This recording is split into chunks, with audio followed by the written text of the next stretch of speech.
by the U.S. to sign the pact. Earlier, the U.S. National Security Advisor Susan Rice met the Afghan president in Kabul last month. Her visit also failed to yield any progress to break the stalemate. She had delivered a strong message to President Karzai that without a prompt signature, the U.S. would have no choice but to initiate planning for a post-2014 future in which there would be no U.S. or NATO troop presence in Afghanistan. As a NATO ministerial meeting is scheduled in February, Washington and NATO officials insist for a quick decision on the bilateral security agreement.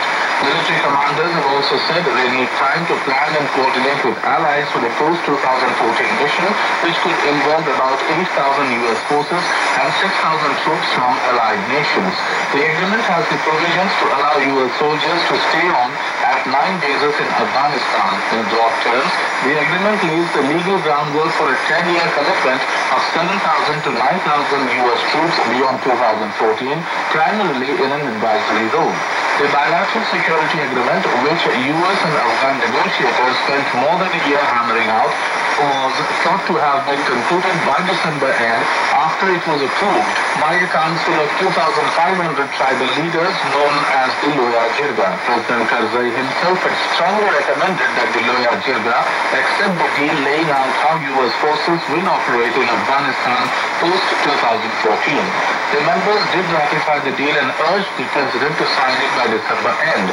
But in a surprising move, President Karzai refused to sign it and wanted his successor to decide after the presidential elections in April 2014.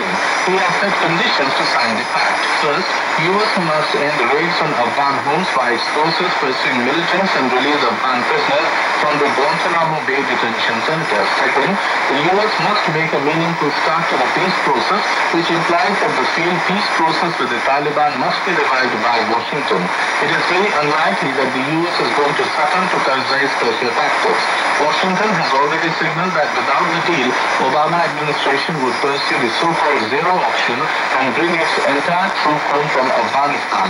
This would have a cascading effect and could pose a serious problem that could even lead to more instability and a bloodier civil war that the country had witnessed during the 1990s.